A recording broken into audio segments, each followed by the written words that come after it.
I tried to make a bow the other day. It didn't exactly go as planned, so I realised I needed to up my game. Roll into Bunnings and spend 5 hours walking around a big green shed, filling up my trolley with a bunch of useless shit I don't need.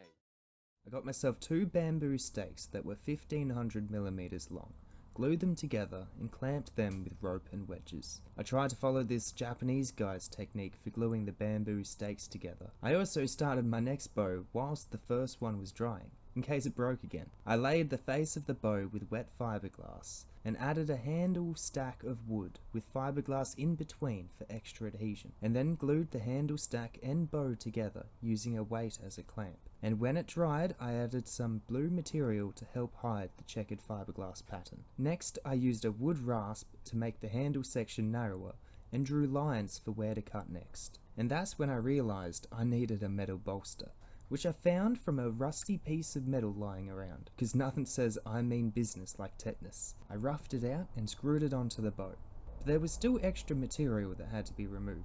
Once I fully shaped the bow, I used a chisel to taper the ends of the bow to size. And let me tell you, my draw knife really came in handy to remove the excess material. I even added an extra piece of wood onto the handle stack to add to the aesthetics of the bow.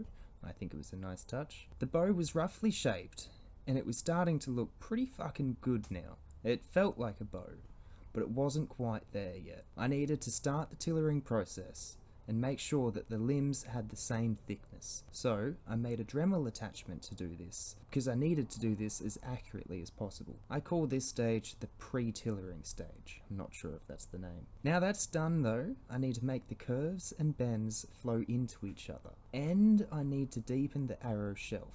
Plus, clean up the bolster a little bit. Note that I'm sanding the fiberglass without any safety gear. I'm totally doing this for a reason. I just can't think of the reason right now. But do as I say, not what I do. So wear PPE. And then finally, we are at the tillering stage. For those who don't know, tillering is the process of removing wood from the bow to make it bend evenly. Each line drawn on the tillering table represents an inch of draw length, so I slowly pulled the tillering string back as it was attached to a weight to work the draw length further out. I used a big piece of cardboard to draw the curve of the bow arms when it was drawn back with a 15 kilo weight. I checked to see if the arms were bending evenly, and if there was any negative or positive tiller happening. I wanted a positive tiller on the upper arm. I used a draw knife that I made to gradually remove material off the arms to determine the draw weight and length. When I got to the 20 kilo weight, I was shitting myself. I was so scared that it was going to break. But it didn't. In fact, it easily took the weight of the 20 kilos, meaning the draw weight was slightly higher than 20 kilo. For context, it's recommended to have a draw weight of at least 40 pounds, which is 18 kilo. So this bow has a slightly higher draw weight than its application requires. Application being hunting. Anyway, so finally, I used a bowstring jig to make the bowstring. This was pretty important, I think, because if you can learn to make your own strings, you never have to buy one. So I used 80-pound pre-stretched braided fishing line, and I coated the strings with wax to keep them from getting tangled. You don't want your strings getting tangled, trust me. It's like untangling headphones, but 100 times worse. Alright, here we are. There's nothing like the feeling of finally putting the string on the bow for the first time. It's like, oh snap, is this really happening? And then firing the bow for the first time, man, that was some exciting shit. I just had to see if the arrow shelf was deep enough. And of course, it wasn't. So next I positioned some old file guides to get the arrow shelf perfect. But no worries, I also had my trusty DIY Dremel holder to help me control the depth. Now, halfway through, the bow was looking pretty good. But of course, we had to add some pizzazz. That's where the cloth tape came in. And for just a second, this bow looked like a neatly wrapped Christmas present. But then I painted it off screen because I was shitting myself and didn't know if it would actually work. But it turned out amazingly. Look at those crisp lines. Only the fiberglass was painted, not the bamboo, which means that this saved me a lot of work. I didn't have to clean up that bamboo.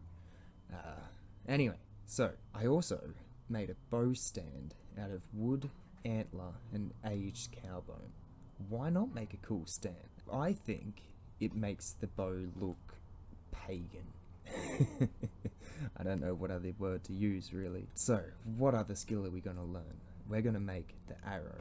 For this, I needed feathers, so I wrestled some of the swans at the local duck pond, and with my fletching jig, I was able to precisely add the feathers 120 degrees apart from each other. I used super glue and electrical tape to fasten the feathers in place without fearing it knocking against the bow. It now looks like a legit arrow, and with the bowstring on, the bow was looking sexier than ever on its stand.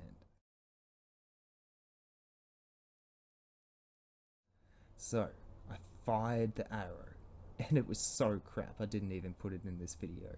But luckily, I trained a cat to find an arrow to use for me. And so I got to try the bow again. And I think I got pretty okay grouping for a day one beginner archery. I'm biased. But now, I can say the finished product is a mission success. I'm so pumped with how this turned out. And hey, if you want me to elaborate on any steps I took with follow-up videos, just let me know. My next bow will be a simple practice bow. I love the one I made already, but now I need something I can use and abuse to try to get good at this hobby. And I really want to just shelf the one I made today. But seriously, making this bow was a crap load of fun, and it was a rewarding experience. It took time and effort, but seeing the finished product really made it worth it. So if any of you are thinking about making your own bow, my advice is go for it. It might seem intimidating at first, but with persistence and determination, you can make something truly amazing. And who knows, maybe one day we'll all be running around shooting arrows at zombies. I can dream, right? Okay, thank you, good night, and good day.